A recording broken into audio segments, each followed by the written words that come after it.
Buenos días, espero que estéis todos bien. En este vídeo de hoy vamos a explicar cómo hay que leer la Biblia, ¿no? O cómo hay que interpretarla. Entonces, para empezar, los cristianos y yo creo que especialmente los católicos leemos bastante poco la Biblia, ¿no? Aun creyendo que es la palabra de Dios y que Dios nos habla a través de ella, luego a la hora de la verdad en realidad conocemos pues menos de la mitad igual de los libros que aparecen en la Biblia, ¿no? ¿Y esto por qué es? Bueno, esto puede ser debido a que resulta difícil a veces leer la Biblia, ¿no? Porque a veces no sabemos cómo interpretar pues historias, esas historias de guerra y de muerte que aparecen en mitad de la Biblia, ¿no? O las malinterpretamos, ¿no? Y otras veces, pues al contrario, conocemos muy bien determinadas historias que aparecen en la Biblia, por ejemplo, pues la de David y Goliat, ¿no? Porque las hemos oído millones de veces y pensamos pues que ya hemos entendido todo lo que nos quieren decir y no volvemos a pensar en ellas nunca más, ¿no? A esto se suma que ahora está de moda renovar la verdad, ¿no? O sea, ahora en concreto con el tema de la Biblia, pues existen un montón de documentales, ¿no? Pues que, en los que la gracia es que de repente descubren algo de lo que nadie se había dado cuenta hasta ahora y que hace tambalear pues las bases de la fe cristiana, ¿no? Y cosas así. Eh, bueno, y esto no solo pasa con la Biblia, ¿no? Pues a veces está de moda que sea uno mismo el que tenga la verdad, ¿no? Todos queremos ser los que tenemos la verdad. Entonces, y encima, pues se contradice todo lo que se ha dicho hasta el momento, ¿no? Y es algo completamente novedoso y que hace pues dudar de lo que se pensaba hasta hace unos años, pues todavía mejor, ¿no? Más interesante. Si es completamente una cosa completamente nueva y que encima contradice todo lo anterior, pues es todavía más interesante, ¿no? Entonces, pues a veces este deseo de ser nosotros los que tenemos la verdad, ¿no? O los que sabemos más, pues tapa el descubrimiento de la verdadera verdad, ¿no? Valga la redundancia. Entonces, si realmente queremos ser nosotros los que tenemos la verdad, pues primero hay que decidirse a buscarla y sobre todo después hay que saber aceptarla, ¿no? Y esto puede ser mucho más difícil, ¿no? Como dice esta imagen, hay personas que buscan la verdad, les guste o no, que es lo que hay que hacer, pero otras personas buscan lo que les gusta, sea verdad o no. ¿Vale? Entonces, muchas veces podemos caer en este segundo error, ¿no? El buscar la verdad, pero la verdad que nos interesa, ¿no? Entonces, ¿qué es lo importante? Pues lo más importante tanto para científicos, filósofos, teólogos, para todos nosotros, es el estar decididos a buscar la verdad y a encontrarla sin miedo a nada. O sea, incluso sin prejuicios, ¿no? Sin estar esperando que la verdad sea de un tipo o de otro, sino atrevernos a buscarla sin miedo a lo que podamos encontrar, sin miedo a que lo que encontremos nos haga cambiar de opinión o nos haga replantearnos todo lo que sabemos hasta ahora, ¿no? Eh, Esto no significa que la verdad que vayamos a encontrar sea distinta necesariamente a lo que nosotros pensábamos, sino al contrario, muchas veces ese buscar la verdad sin miedo puede ayudarnos a reafirmarnos en lo que creemos, ¿no? Entonces, en relación con la verdad, pues tanto la ciencia como la filosofía y la religión buscan la verdad. ¿Vale? Entonces, los cristianos no tenemos que tener ningún miedo de usar la razón, o sea, la filosofía y la ciencia, además de la religión, para encontrar la verdad. ¿Vale? Porque la ciencia bien hecha, la religión bien hecha y la filosofía bien hecha, las tres van a buscar la verdad. Y como verdad solo hay una, pues como dice Edith Stein, quien busca la verdad, pues al final busca a Dios, ¿no? Entonces, los tres caminos de ciencia, filosofía y religión nos van a ayudar en esta búsqueda de la verdad. Entonces, yo soy bióloga y como científica, pues me he encontrado ya varias personas que me preguntan, no entiendo cómo puedes ser científica y creyente a la vez, ¿no? Y esto se debe a que está muy extendida la idea de que ciencia y religión son incompatibles, ¿no? Y esto ocurre tanto del lado de algunos científicos como del lado de algunos cristianos, ¿no? Algunos cristianos, ¿no? Que pues piensan que no se puede ser científico y creyente a la vez, o que pues en determinados momentos ciencia y religión chocan una contra otra, ¿no? Y esto está completamente equivocado, ¿vale? Entonces no es bueno ni irse de un extremo de la ciencia ni del otro, de la religión. Ahora vamos a explicar qué dos extremos hay en esta visión de que la ciencia y la religión son incompatibles. Entonces, del lado de la ciencia tenemos el cientificismo. El cientificismo lo que piensa es que la ciencia es el único camino para buscar y encontrar la verdad, ¿no? Y el cientificismo hace un poco como el lema de Toys R Us, que dice, si no encuentras lo que buscas, es que no existe. Entonces, esto dice el cientificismo, ¿no? Si hay algo que no puede ser conocido a través de la ciencia, eso significa que no existe. Entonces, otra idea del cientificismo también, pues es que con el paso del tiempo la ciencia progresará tanto que los huecos que ahora no se pueden explicar y que ahora mismo está explicando la religión, pues al final llegará un momento en el que la ciencia los podrá explicar y entonces la religión dejará de ser necesaria, ¿no? Dejará de hacer falta y desaparecerá, porque al final todo lo habrá conseguido explicar la ciencia. Entonces, este es el cientificismo. ¿Qué pasa con esta postura? Pues que en realidad está equivocada, ¿no? Hay muchas cosas que ahora la ciencia no puede explicar y que pues tampoco podrá llegar a explicar nunca. Por ejemplo, la ciencia puede explicar muy bien cómo funciona el cuerpo humano, pero no puede explicar o responder si existe o no el alma, ¿no? O, por ejemplo, la ciencia puede explicar cómo se ha formado el universo, ¿no? O un cielo estrellado, pero no puede explicar por qué nos parece bonito, por qué nos parece bello, ¿no? ¿Qué es la belleza? Y por el otro lado, pues tenemos el otro extremo, que es el extremo del creacionismo, ¿no? Entonces, el creacionismo surge de una interpretación equivocada de la Biblia. ¿Qué hacen los creacionistas? Pues los creacionistas interpretan la Biblia de forma literal, ¿no? Por ejemplo, en el Génesis, pues bueno, cuando lees el Génesis te dice pues que todo el universo, ¿no? Toda la creación, Dios la creó en 6 días, ¿no? Entonces, pues ellos claramente pues toman esta interpretación, o sea, interpretan literalmente la Biblia, ¿no? Y entonces pues dicen que efectivamente todo el universo y todo lo que conocemos se ha tenido que crear en 6 días, literalmente, que el hombre ha sido creado por Dios directamente del barro, o por ejemplo, pues que la mujer viene de la costilla del hombre, ¿no? Entonces, bueno, utilizando, como hemos dicho, nuestra razón y también los datos que da la ciencia, pues vemos que esto es probable que no sea verdad, ¿vale?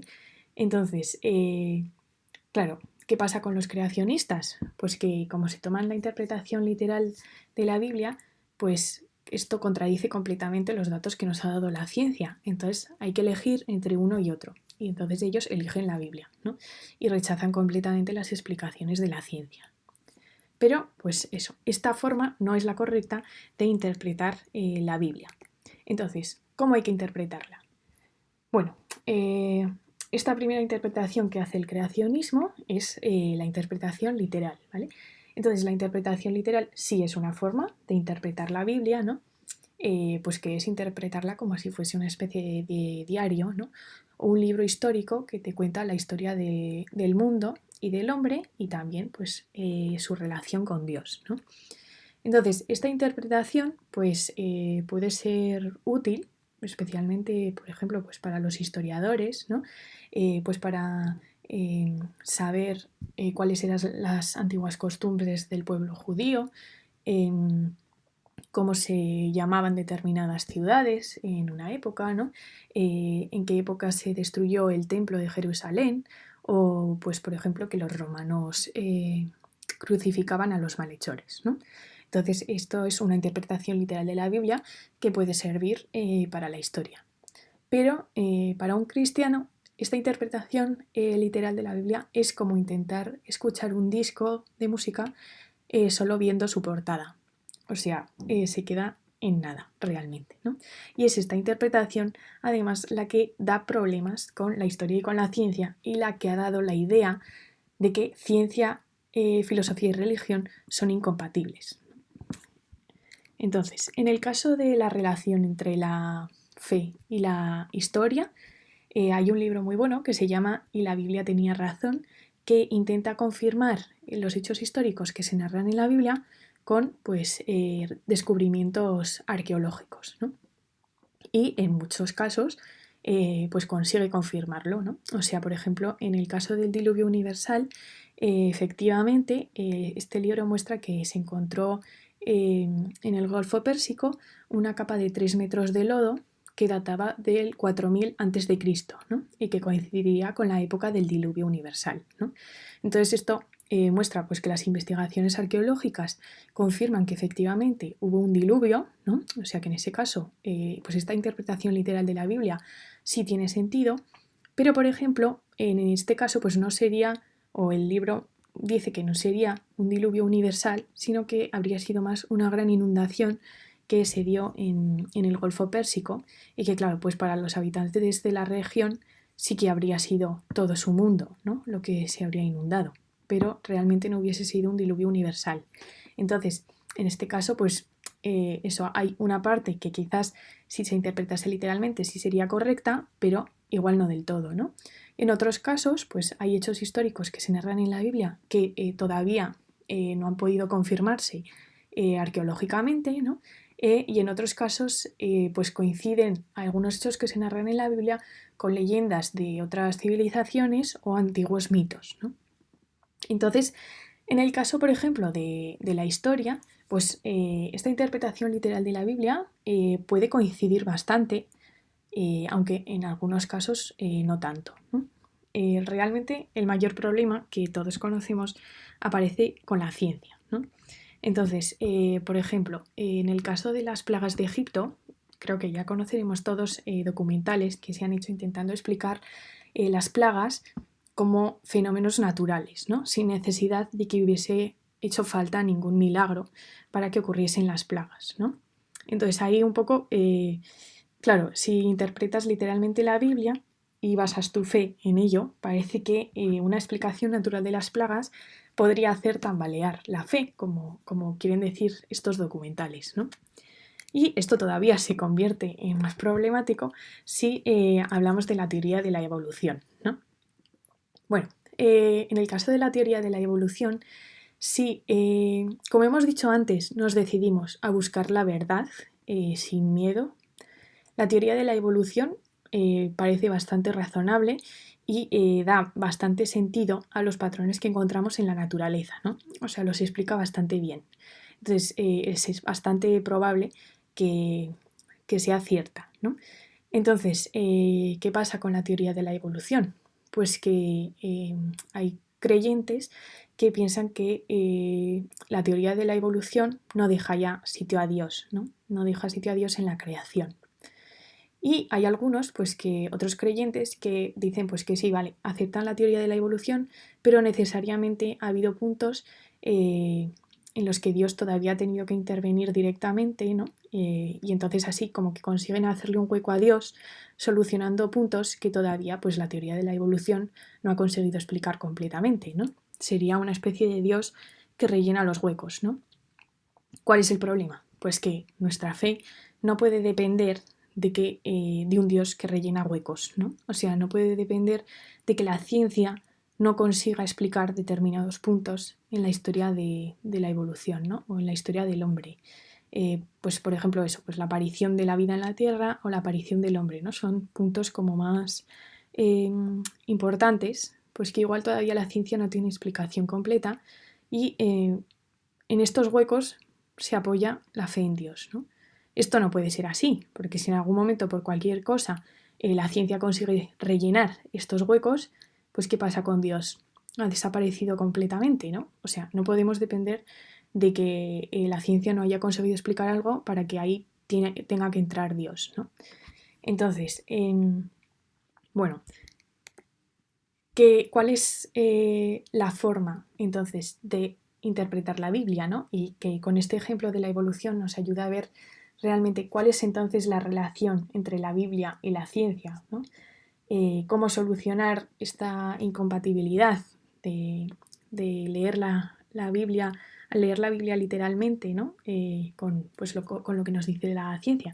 Pues bueno, la solución es que en realidad pues la Biblia no trata de explicar cómo ha aparecido el mundo, ¿no? En el caso concreto del Génesis, la Biblia no trata de explicar cómo ha aparecido el mundo y el hombre, que eso explica la ciencia, sino que las preguntas de la Biblia son el por qué ha aparecido y el para qué, ¿no?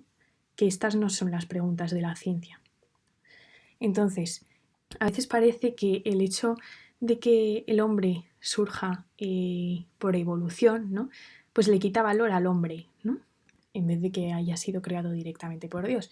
Esto realmente tampoco quita ningún valor al hombre, porque aunque haya surgido a través de otros animales, pues está claro que el hombre es completamente distinto de ellos, ¿no? O sea, pues tiene inteligencia, tiene libertad, ¿no?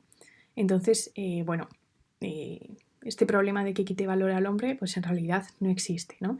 Tampoco existe problema pues en decir que en vez de que el mundo se haya creado en 6 días, en realidad se hubiese creado en millones de años, ¿no? O eso, que en vez de que el hombre haya surgido del barro directamente, pues que haya habido más pasos intermedios, ¿no?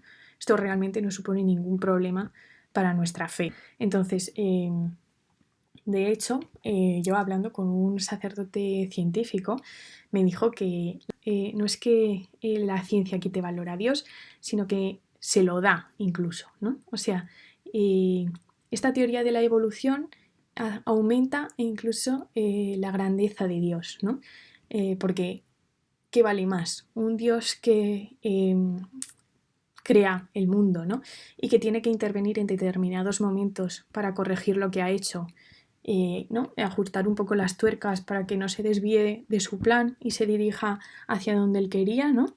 O un Dios que es tan grande que desde el principio le basta con poner sus leyes y dejar a la naturaleza libertad, y que aunque la naturaleza tenga libertad como la tenemos nosotros, ¿no? Y vaya por donde quiere, ¿no? Y haya extinciones, aparezcan nuevas ramas, ¿no?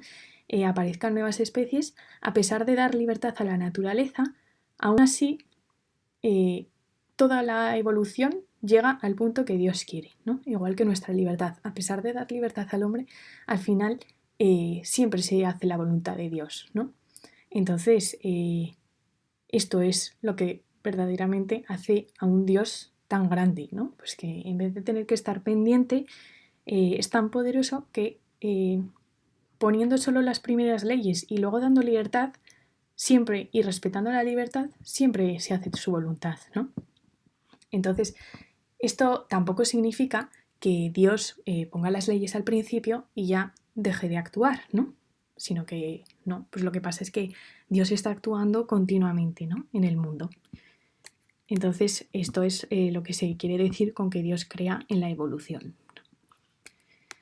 Entonces, pues para resumir, ¿qué sería? La ciencia sería más bien el manual de instrucciones de la máquina, mientras que la Biblia sería la carta de amor del inventor de la máquina, ¿vale? Entonces, pues con esto intento hacer ver que ciencia y religión no son para nada incompatibles, sino que más bien se complementan una con la otra. Más ejemplos. Bueno, aquí tenemos dos importantes científicos hablando de ciencia y religión, ¿no? Entonces Einstein dice, la ciencia sin religión está incompleta y la religión sin ciencia está ciega, ¿no? Y Planck dice que para las personas creyentes Dios está al principio y para los científicos está al final de todas sus reflexiones, ¿no? Entonces aquí se ve que ciencia y religión no solo son perfectamente compatibles, sino que además es importante que las dos se complementen una a la otra, ¿vale? Por ejemplo, la fe la fe lo es todo para los creyentes, ¿no? En nuestra vida, y es porque es lo que nos da el sentido de nuestra vida, ¿no? Y esa respuesta a las preguntas por qué y para qué estamos aquí, ¿no? Pero la ciencia, por otro lado, nos ayuda a descubrir la gran obra de Dios en la creación, ¿no? Nos ayuda a disfrutar de la belleza de su creación, de las maravillas que encontramos en su creación, ¿no? Y la ciencia, pues a través del conocimiento de la creación de Dios, nos ayuda también a darle gracias a Dios, ¿no? A darle gloria. Entonces, la ciencia realmente es también una obra de Dios. Entonces, no puede tampoco vivir una sin la otra, ¿no? Nos ayuda a entender completamente esa obra de amor de Dios, ¿no? Con nosotros. Para poner otro ejemplo, pues un cielo estrellado está muerto, completamente muerto, para un ateo, ¿no? Pero en cambio, para un creyente, pues es una obra de arte y un regalo del amor de Dios hacia el hombre, ¿no? Entonces, esto lo muestra muy bien un autor un científico que era ateo y luego se convirtió, ¿no? Y dice pues que antes de creer veía el cielo estrellado, ¿no? Y decía, el universo podía ser muy hermoso, pero se me hacía totalmente carente de sentido. El universo solo mostraba frialdad e indiferencia ante mi presencia, ¿no? Y él recuerda un poema que dice, el cielo bajo el que arrastrándonos encerrados vivimos y morimos. No levantes las manos hacia él en busca de ayuda, porque él se mueve tan impotente como tú o como yo. Entonces aquí tenemos esa visión, ¿no? Del universo que ya vemos que es muy hermoso, ¿no? Y que por la ciencia podemos ver que es perfecto, pero nos falta el sentido, ¿no? Entonces cuando él se convierte, vuelve a mirar al cielo y dice, tal vez seguía siendo muy pequeño, yo, ¿no? Abrumado por toda la majestuosidad del cosmos, pero yo le importaba a Dios, ¿no? Entonces, frente a este poema tan trágico, encontramos el famoso salmo de cuando contemplo el cielo, obra de tus dedos, la luna y las estrellas que has creado, ¿qué es el hombre para que te acuerdes de él? El ser humano para darle poder. Entonces, con esto vemos que la ciencia nos ayuda a descubrir la inmensidad, la hermosura de la creación, ¿no?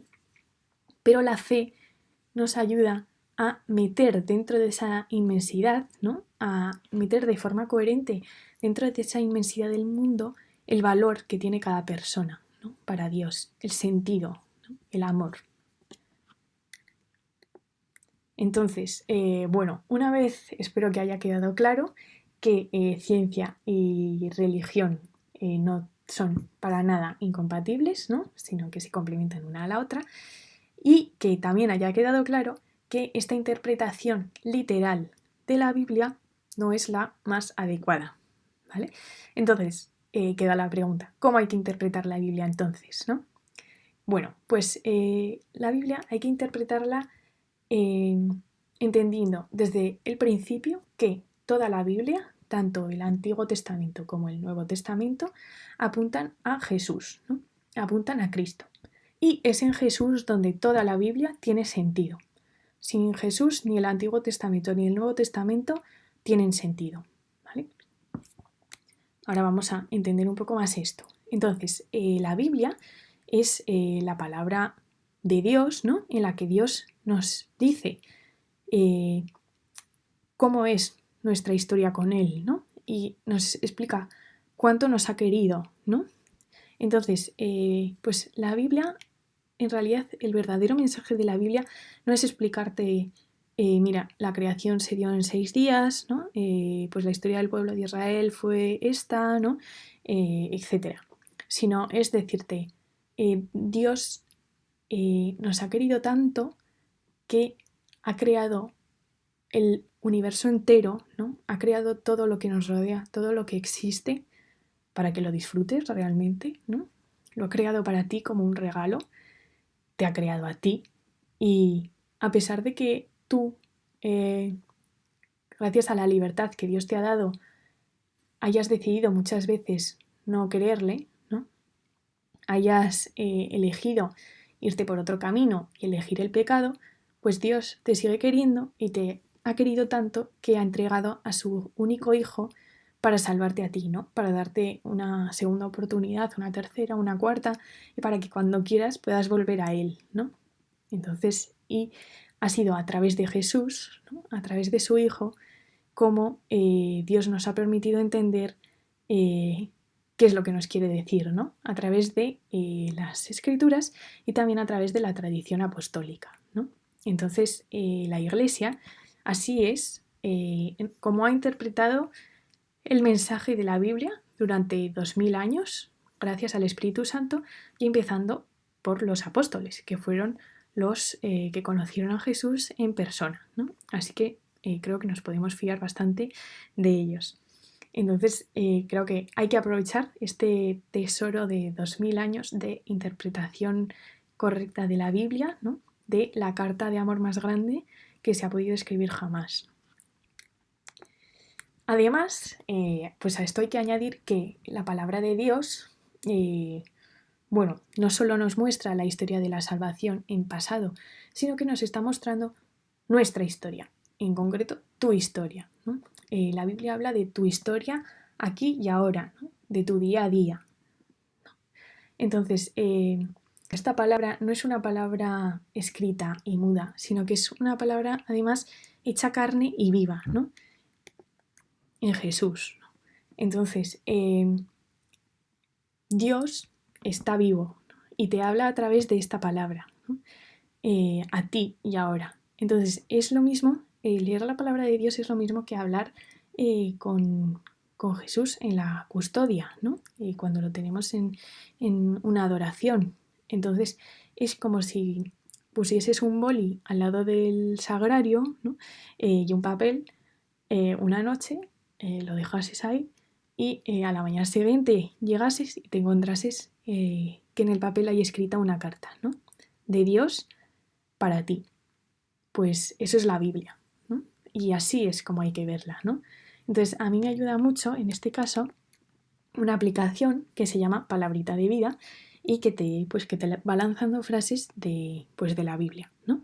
Entonces, con esta aplicación a mí me ha ayudado a entender que realmente la palabra de Dios en la Biblia es palabra viva, ¿no? Porque una frase que igual se escribió hace 4000 años todavía te sirve a ti en tu situación concreta, ¿no? Del siglo XXI.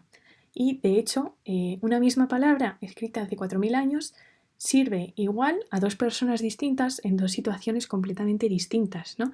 Incluso te puede servir a ti en dos situaciones completamente distintas de tu vida y que esa misma palabra en esa situación te encaje perfectamente, ¿no? Igual que te ha encajado igual en una completamente distinta hace 10 años, ¿no?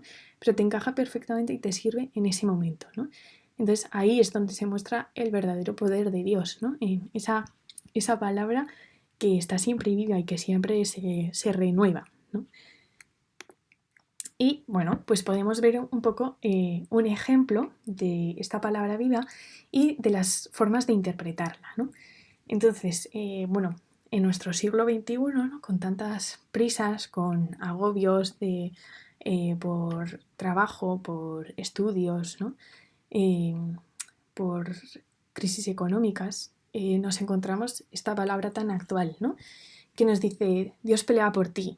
En concreto, la frase es, Dios peleará por vosotros y vosotros estaréis tranquilos, ¿no?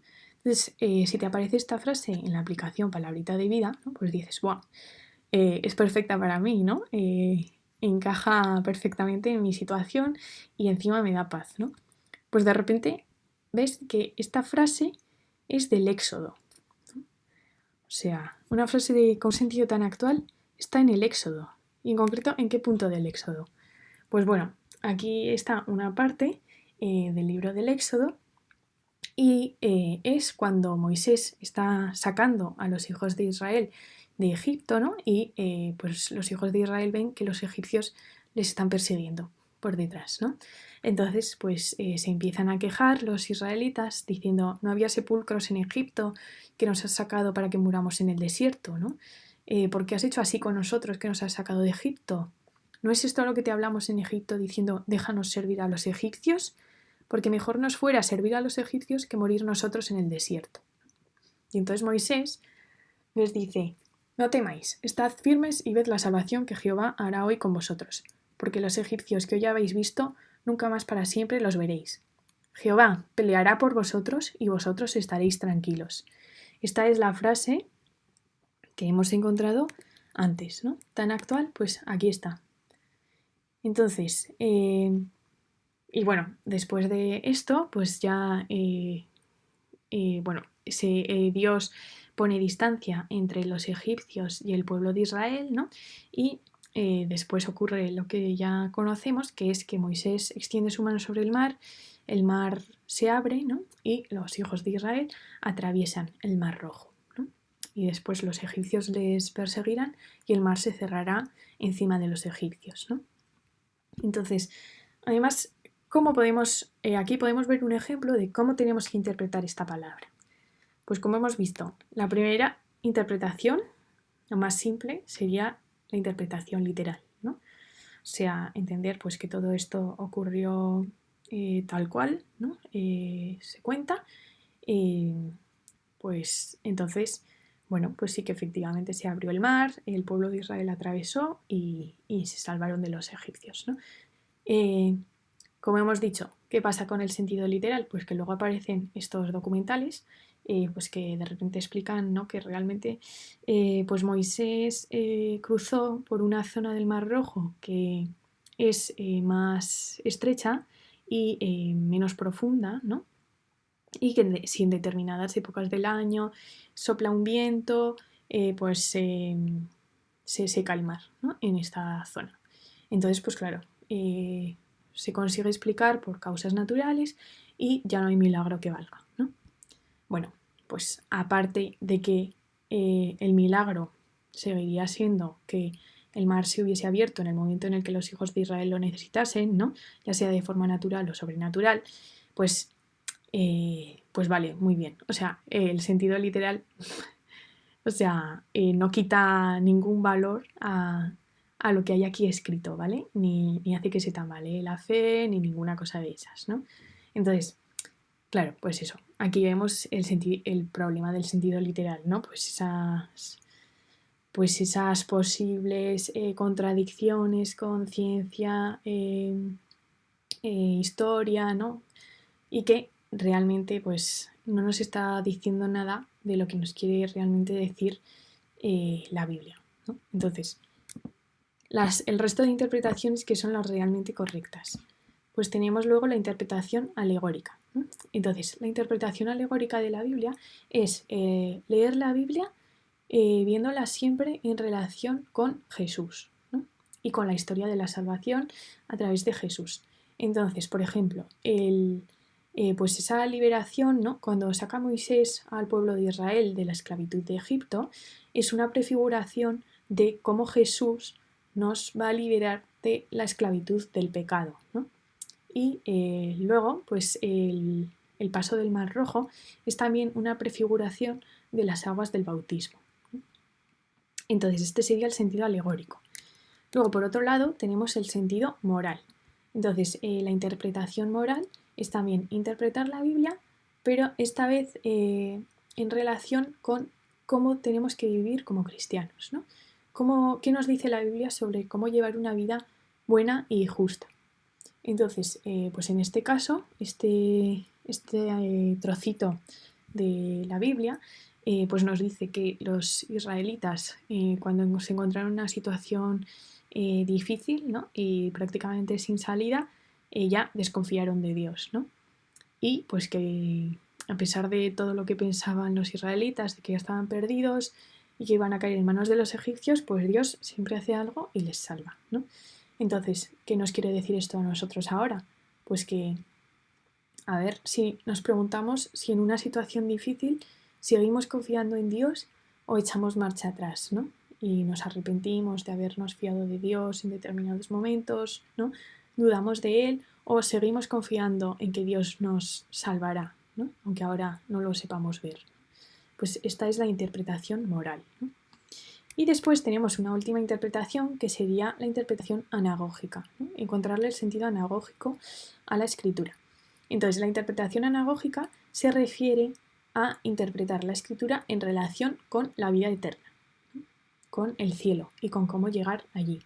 Entonces, utilizando este sentido anagógico, interpretamos esta palabra de forma que pues la tierra prometida que les que les promete Dios a los hijos de Israel sería para nosotros el cielo, ¿no? Y pues intentar ver cómo Dios, en este caso, hace todo lo que está en su mano para llevar a Israel hasta la tierra prometida, ¿no? Que Dios acaba cumpliendo su promesa, ¿no? Y entonces entender que Dios también va a hacer todo lo posible por llevarnos a nosotros a la tierra prometida del cielo, ¿no? Y preguntarnos, ¿estamos siguiendo el camino que Dios nos pide o que Dios nos marca para llegar a esta tierra prometida, ¿no? Entonces, este sería el sentido anagógico. Entonces, pues aquí vemos, ¿no? La verdadera forma de interpretar la Biblia sería usando estos tres últimos sentidos, el sentido anagógico, sentido moral y el alegórico. Y bueno, pues la interpretación literal muy bien para los historiadores, pero para nosotros tampoco es tan importante, ¿no? Y no por eso tiene que tambalear nuestra fe, porque surjan a veces contradicciones entre el sentido literal y la ciencia o la historia, ¿no? Porque ya hemos visto que la ciencia, la filosofía y la religión, las tres buscan la misma verdad. Si la buscan bien, obligatoriamente tienen que llegar, y sin duda, a la misma verdad, que es Dios. Entonces, ningún problema con utilizar la razón y la ciencia sin miedo. Y bueno, esto es todo. Espero que este vídeo os haya ayudado para entender un poco mejor cómo hay que interpretar la Biblia y para no tener miedo a buscar la verdad también en otras disciplinas, ¿no? Como son la ciencia o la filosofía.